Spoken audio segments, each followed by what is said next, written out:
On n'a pas encore le truc même. C'est au Ghana. On va parler maintenant du Togo-Ghana, la concertation à Lomé pour la délimitation de la frontière maritime. Le Togo et le Ghana donc poursuivent leurs efforts pour s'entendre et délimiter leurs frontières maritimes communes. C'est dans cet élan que la Commission nationale des frontières maritimes du Togo et leurs homologues de la Commission de démarcation de la frontière au Ghana se sont retrouvés mardi à Lomé dans le cadre des négociations entre les deux pays afin de parvenir à la délimitation de leurs frontières maritimes communes. Cette rencontre donc vise à terme à aboutir à un tracé d'une frontière maritime négociée entre les deux pays. Il faut donc dire que les bases de ces négociations ont été jetées à partir d'une réunion tenue à Accra le 5 juin dernier. À cette rencontre, le Ghana avait affirmé l'existence d'une frontière maritime traditionnellement respectée par les deux parties et a suggéré à la partie togolaise de respecter cette frontière maritime commune qui existe depuis des décennies. Le Togo, pour sa part, s'est démarqué de cette version et a estimé qu'il n'a jamais existé de frontière maritime définie entre les deux pays. Ambroise, est-ce que ça se comprend que le Togo et le Ghana partagent plusieurs kilomètres de frontières terrestres et qu'au niveau de la mer, depuis le temps, on n'est pas une idée claire de la frontière, là où s'arrête le Togo, là où s'arrête le Ghana en mer? Vous allez remarquer que les grands pays ont eu certaines délimitations depuis les années 30, les années 50, régies par le droit international des frontières maritimes. Je me rappelle de cette histoire de l'Allemagne, Danemark et certains pays qui ont été portés devant la Cour internationale de justice. Nos pays n'ont pas les moyens pour pouvoir se lancer dans ces courses-là. D'ailleurs, la preuve, ils restent même dans leur coin. La Chine et autres viennent pêcher dans la haute mer de nos pays. Et s'ils décident aujourd'hui à le faire, c'est pour de bonnes causes. Parce que, quoi qu'on n'a pas les moyens, on ne doit quand même pas laisser les gens venir peser dans nos eaux, dans nos eaux territoriales. Pour ne pas dire venir foutre de la merde, même trouver des sites de pétrole dans la mer. Vous savez, le Togo et le Ghana sont des pays frères qui se soucient peu de ces questionnements. S'ils arrivent à le faire, c'est pour prévenir demain. Les frontières maritimes peuvent être bénéfiques à plusieurs kilomètres, à plusieurs dizaines de kilomètres de la côte. Je viens de parler des poissons, par exemple, qu'on laisse souvent sans protection, sans garde-côte. Les Occidentaux et les pays de l'Est, des pays occidentaux de l'Est, la Chine et autres viennent pêcher dans la haute mer.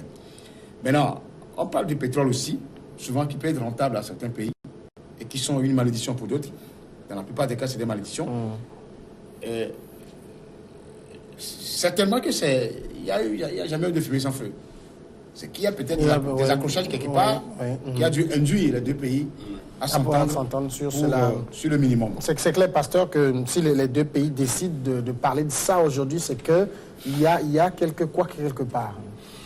Oui, certainement. Je crois que si on avait une bonne mémoire, récemment, les rumeurs ont circulé comme quoi entre le Togo et le Ghana, ça brûle.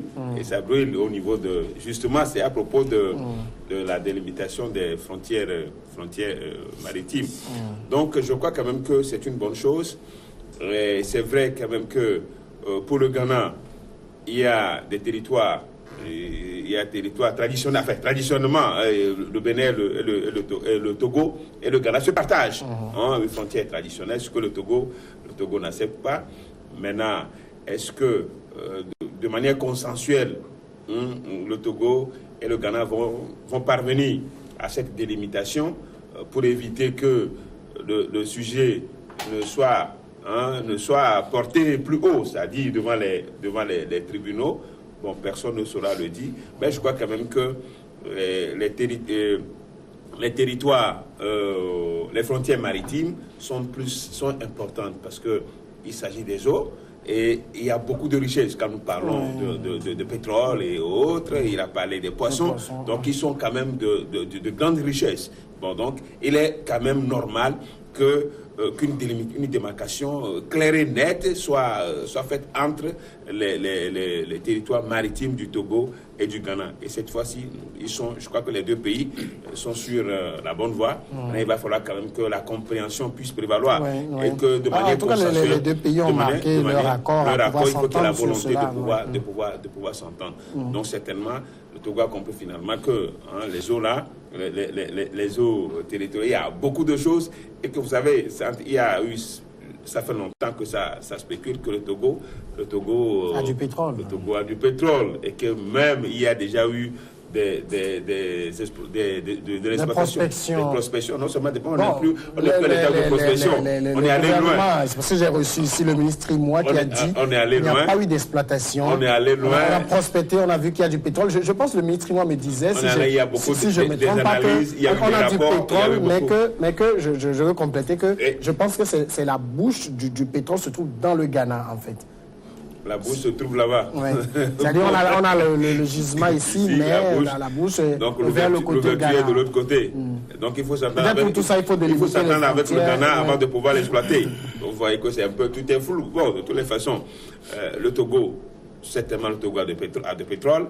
Maintenant, qu'on ne va pas venir à l'exploitation. Donc, c'est normal quand même que le Togo a bien voulu démarquer, délimiter ses frontières avec le Ghana. Et tout ce qu'on souhaite, c'est que ça puisse aboutir et que désormais, tout ça clair pour le Ghana. Alors, Dominique, il y a quand même un point parce que le Ghana affirme qu'il y a déjà une limite à la frontière maritime depuis des décennies, ce que le Togo retorque. Oui, mais c'est curieux parce que il n'y a jamais eu cette procédure. Parce que pour le faire, il faut que ce soit quelque chose qui est fait. Et les deux pays savent que, bon, désormais, voilà la limite qui sépare nos deux États au niveau de la mer.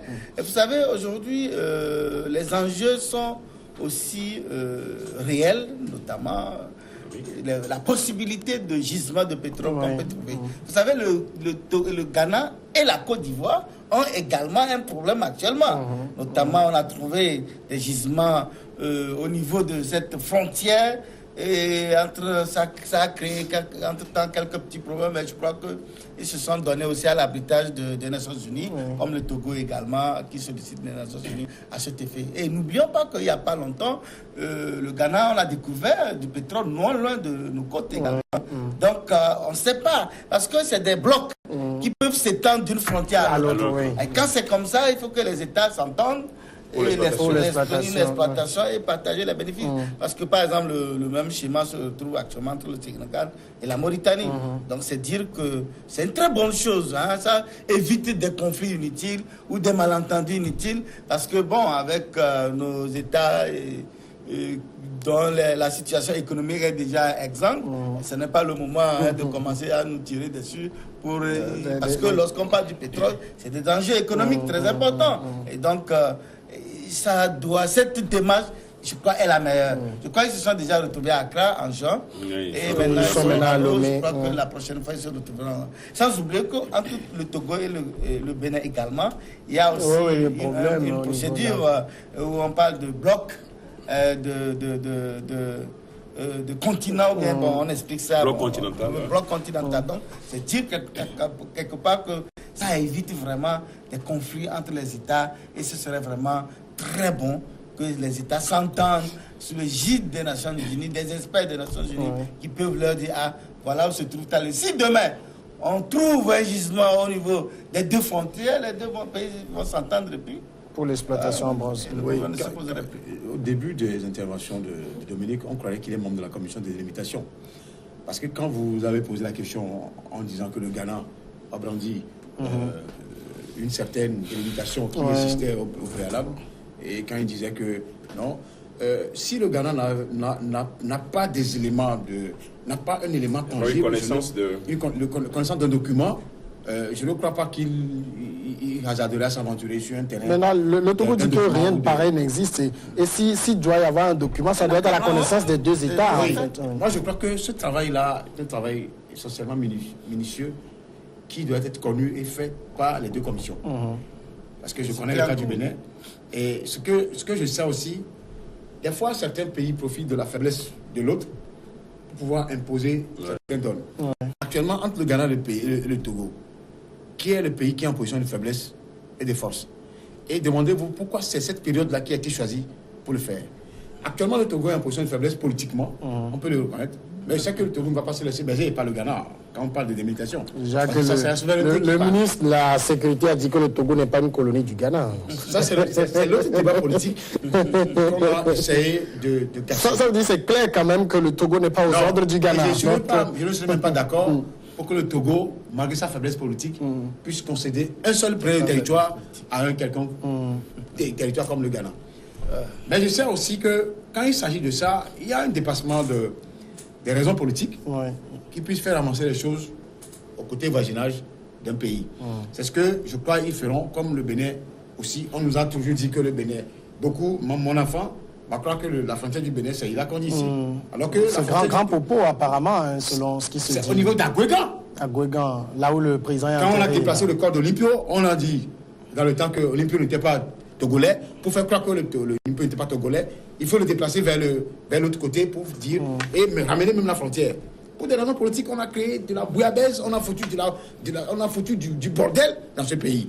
Et je crois que tout cela sera rétabli. Parce que les grandes limites se retrouvent au niveau des instances internationales. Parce que quand ça va péter, je vous dis que la justice internationale viendra répondre à cela. Il suffit qu'on en fasse la demande. Et je voudrais compléter le cas de nos amis qui sont de l'autre côté de la Volta-Régine, qui sont la majorité des Angolais, des évêques. En 2019, à 21, ce cas aussi sera réglé. Et là aussi, la question de l'administration va revenir. Parce que soit ils choisissent de revenir au Togo, ou soit ils choisissent de s'autodéterminer avec un référendum qui a été déjà truqué, selon certains dires, et sur lequel on peut revenir à tout moment. Donc aujourd'hui, le Togo est en position de faiblesse, mais vivement que la commission se dépolitise pour qu'on puisse trouver un terrain d'entente sur les raisons économiques qui sous-tendent ces rencontres-là. Ce que je ne comprends pas de mon confrère, le problème. Le Togo a faiblesse de moi. Le Togo est en faiblesse politique par rapport à quoi? Par rapport à quoi? Aujourd'hui, notre médiateur, le Guinéen, ça chauffe chez lui chaque il y a des morts. Tu n'es pas en faiblesse politique. Donc, lui aussi, faiblesse politique. Le Togo n'est pas en faiblesse politique. Tes faiblesses politiques, là, ça rime à quoi? Moi, je crois que ça n'a rien à voir. Nos institutions n'ont rien à voir avec la démocratie. Les deux États ont décidé d'adopter une démarche de conciliation, de discussion, pour aboutir à une frontière qui satisfera les deux parties. C'est tout. C'est une démarche que nous devons apprécier, applaudir, pour que vraiment les deux États puissent s'entendre à cet effet, pour éviter des petits conflits de rien du tout. Alors, dire que l'un est faible, l'autre est fort, ça vient chercher quoi dans cette histoire? Alors, il y a quand même quelque chose. On sait que les frontières déjà terrestres, à part peut-être dans le sud ici où on arrive à savoir où se trouve la frontière ailleurs, c'est très poreux. Maintenant, quand vous faites une frontière dans la mer, je pense que tout récemment, il s'est posé un problème entre des pêcheurs sénégalais et mauritaniens. Eux, ils vont avec leur pirogue, ils ne savent pas où s'arrête. Il y a tout ça aussi. Il y a tout ça aussi. Vous savez, c'est la nature. Comment parler de limite dans la mer? Parce que la mer que vous voyez, comme ça, comment arriver à détecter, à délimiter cela? Mais c'est qu'il y a des experts quand même qui savent que voilà, quand vous allez ici, vous êtes dans les eaux territoriales du Togo et celles du Ghana. Bon, donc, vivement, tout ce qu'on peut souhaiter, cette démarche-là, elle vaut la peine, on l'apprécie, pour garder la souveraineté d'un pays comme de l'autre, c'est très important. Oui, mais ça va peut-être plus régler le problème du pétrole, hein, mais pour ceux qui utilisent la mer tous les jours, pour aller chercher leur nourriture, est-ce que la question... Les mêmes peuples, sur la côte, c'est les mêmes peuples qui pêchent. Donc c'est pour savoir si dans la mer, on mettra des murs pour que sur la mer, pour que dès que la barque traverse la frontière, c'est que là c'est bon. Ce n'est pas ça, mais je crois quand même que les experts ont quand même leur manière de faire. Vous savez, quand on se rappelle de cette affaire de presqu'île de Bakassi entre le Nigeria, entre le Nigeria et le Cameroun, vous savez tout ça là. vous savez, les colons nous ont toujours, c'est vrai quand même sur les territoires, sur les frontières terrestres, on sait comment l'Afrique a été, le gâteau a été... Conférence de Berlin. Conférence de Berlin. Maintenant, aujourd'hui, quand on ramène le débat au niveau des mers, je crois que c'est normal. Vous savez, la mer est la source de plusieurs richesses. Hein. Donc, quand vous possédez la mer, ce qui veut dire que vous êtes un pays quand même qui a presque... Mais déjà, est-ce qu'on a les moyens d'exploiter? Non, on n'a pas les moyens d'exploiter. C'est vrai quand même que par rapport à nous, quand vous prenez les pays de l'interland qui n'ont pas de côte, il en souffre terriblement. C'est vrai quand même que ces pays de l'interland aujourd'hui, des fois on va chercher certains produits chez eux alors que nous avons presque toutes les possibilités, mais on ne les exploite pas. Donc c'est pour dire aujourd'hui quand même que cette démarche-là, elle est normale. Bon, c'est vrai quand même, on ne peut pas dire que le Togo est en état de faiblesse et qu'il faut que le Ghana vienne ravir la vedette au Togo et céder, comme il a dit tout à l'heure, et céder dépend de son territoire. Personne n'allait accepter. Alors qu'on passe au facilitateur. Même jusque-là, ce qui se passe avec nos amis qui sont de l'autre côté par rapport à la Volta Region, je crois que c'est un cas quand même qui n'a jamais... C'est la partie du Togo, qui n'a cessé de surgir. Qui n'a cessé de surgir. Le Togo faisait 90 400 km². Et ça va devenir le Togo. Donc voilà que... Sinon on va déclencher une guerre pour l'arracher. Voilà que la démarche là, elle est salutaire. On attaque quand même. Il y a une échéance au droit international. Ça va arriver, vous allez voir. Les gens vont commencer par brûler. N'oublie pas que ceux les responsables qui appelaient à l'indépendance de cette région ont été mis en prison. Oui, ils ont été en prison. Et toi, tu es content pour ça? Attends, tu veux prendre le territoire, va aller chercher. Tu sais que lui, il est de Badou, il est de Wawa. Et ça reviendra au Togo. D'accord. On espère bien. On va marquer la pause.